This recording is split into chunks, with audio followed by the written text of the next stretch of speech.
Okay, let them call you that. What are you going to do now? They don't own your life. How are you going to control that now? How are you going to flip it upside down and say, Roger that, now I'm going to harness this shit and you'll read about me years from now? How? That's the question. How are you going to do that? Thicken your skin. Become more of a human being. Don't be afraid of the reflection in the mirror, because that's all you can be afraid of. Once you overcome the reflection in the mirror, you've done it. To me, it was humanly impossible to even think about going 30 more miles in that shape. And once you do it, what came over me when that shower hit me, and the reality hit that I just went 101 miles.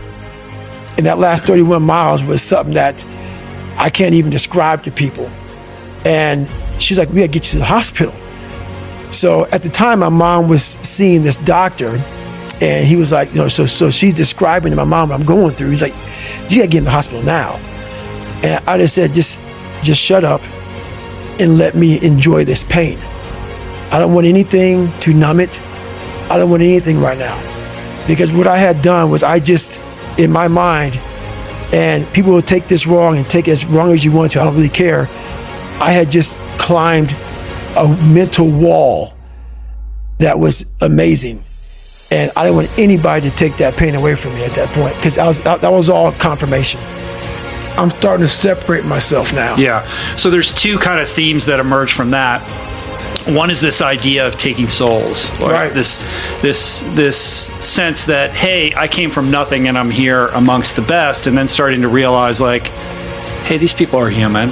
Right. How can I get my tactical advantage? Right. And you explore this idea of taking souls, which essentially is going places no one else is willing to go to fuck with their heads. That's it. Right.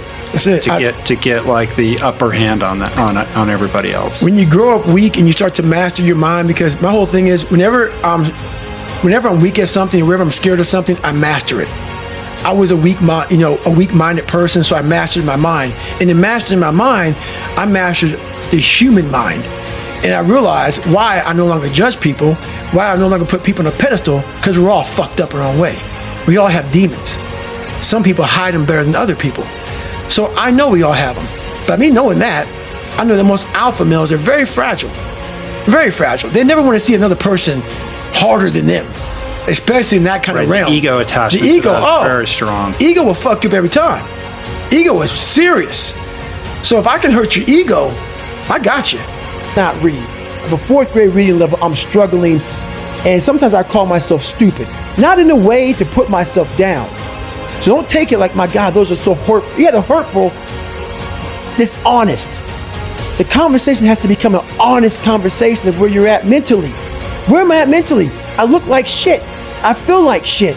I'm falling behind in school. I'm lazy. My house is a mess. You have to look at what it is and call it what it is.